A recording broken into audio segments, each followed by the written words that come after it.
Mega Mike the Movie Man, and today I got a mega movie plan. Today, I'm back with another mega review for y'all. I'm going to be reviewing The King's Daughter. It's a new release. I'm not going to give any spoilers away if you care about this one, but I'm going to go over my general thoughts. I'm going to give you the good, the bad, and my recommendation on whether you should see this one or not. So stick around to the end of the video for that recommendation. But without further ado, let's get started!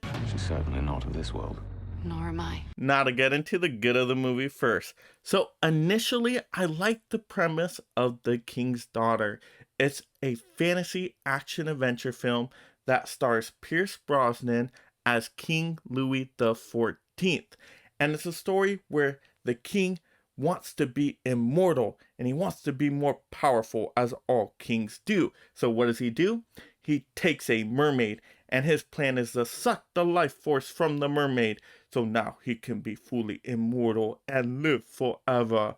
However, his daughter in the movie does not want him to take that mermaid's life force, because the daughter befriends the mermaid, a classic movie trope here, and she has now built a bond with the mermaid. So she tells her father, no, do not take that mermaid's life force. And of course, that is a major conflict here.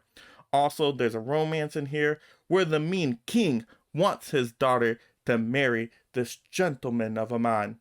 But she does not love that guy. She loves the more rugged man. And so we got a little romance story going in there as well. So you can have a lot of fun with a film like this. Yeah, it's been done before, but it can still be enjoyable, like a once upon a time type of fairy tale story. And the locations in here, for the most part, are great. I like it being at the Versailles Palace, and I've been to the Versailles Palace before in real life, and we get a good scope of seeing most of the palace. We see not only the palace itself, but also the garden grounds in the back of the palace, and that's cool to kind of get a nice overview of those locations. I think they looked really authentic, and so I think the environments came through for the most part very nicely. So there's a lot of good ingredients in this film, in this pot here, to make it a decent little fun film. So this movie has a lot of potential. Where am I going? To a lavish and glimmering hell. Now to get into the bad of the movie, like I said, there's a lot of potential here, but it became wasted potential. This is a very average film, like painfully average. I kind of started to get a little bit sleepy while watching it. It just is not put together very well. There's very choppy editing that just takes you to some random scenes like too quickly, so it doesn't flow together well. And even though I liked a lot of the environments in here, there's some environments that look fake and cheesy and like put together for like a made for TV movie. And even where the mermaid is located, it looks kind of like a ripoff of a Pirates of the Caribbean scene where it looks kind of fun, but it's just not really detailed and fleshed out enough for us to really enjoy it. So some things just stick out in here as sore thumbs, and there's parts where it looks like Pierce Brosnan really isn't into the movie. He's kind of phoning it in. And then you also have the daughter character that sometimes does some really over-the-top moments to try to get some more drama to come through, like where she'll purposely fall and it's just like too much. It doesn't flow well. So that's the problem with this movie. Like I said, it's very mediocre in that it's trying to do a lot of things well that it's possibly seen from other movies, trying to take from here and there and put it together into something, but it's just average in doing so. It doesn't imitate it in a really amazing way. Like I said, there's a lot of movie tropes and cliches in here, so it's nothing extremely unique or different. Even the CGI on the mermaids, they could have had a standout chance here and done something really awesome and make the mermaids look really cool. But at best, once again, they're very mediocre mermaids, and you don't see a lot of them. You'll see them show up once in a while, here and there, just for a little bit, but they don't get a lot of dialogue. You don't really get to see their world fleshed out at all. I mean, you get a little bit more of it towards the end, but if they focused on, hey, let's go to Atlantis with these mermaids and show more of that environment, they could have done something really cool with it.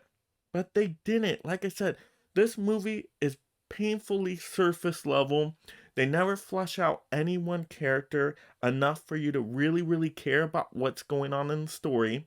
It just feels like you're kind of going through the motions of a random fairy tale they put together. It just doesn't feel like, oh wow, this is the new amazing adventure fantasy film we all wanted. Just feels like a ripoff of a bunch of different movies, and it didn't even rip it off in a great way. It's just like I said, painfully not special in any way. You're something they can never be. Now to get into my recommendation of the movie. Now, is this movie worth your time or not? Is it completely skippable? Well, for my bad section, you can totally skip this one. You do not have to rush out to the theater to see this one. Even though this movie took 7 years to come out, I do not know why. They should have sold it to a streaming service long time ago, make their money that way, because I don't see this movie making much money at the box office.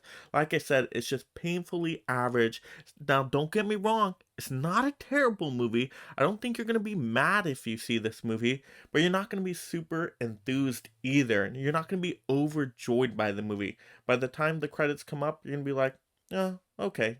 It was kind of a movie. And to me, that's just not good enough, right? If you want a good theater experience, you're not going to get it with this movie. So for most people out there, 90-something% of people out there, I think you can skip this movie. Now, if you're really desperate to go see a movie and you just want to go out to the theaters, you already saw everything, you don't want to do any movie repeats, then I don't think you will be upset you saw this movie. But like I said, it's not at a very high quality either. It's just kind of there. So it's a definitely take it or leave it kind of movie, unfortunately. So that will do it for today's mega review of The King's Daughter. Let me know in the comments below. Have you even heard of this movie? I don't think I saw much advertisement for this film at all. Also, were you actually planning on seeing this one? Or if you did go out and see it, what'd you think of it? Let me know in the comments below. Also, if you're just discovering my channel for the first time, make sure you subscribe right now. I'm going to get you tons of future content, movie reviews, movie news, movie rankings, movie hauls throughout the entire year. I give out content constantly on this channel. I don't want you to miss out on any of that future movie entertainment value. So subscribe right now. Also like the video. And this is Mega Mike the Movie Man reminding you to make every day a movie day.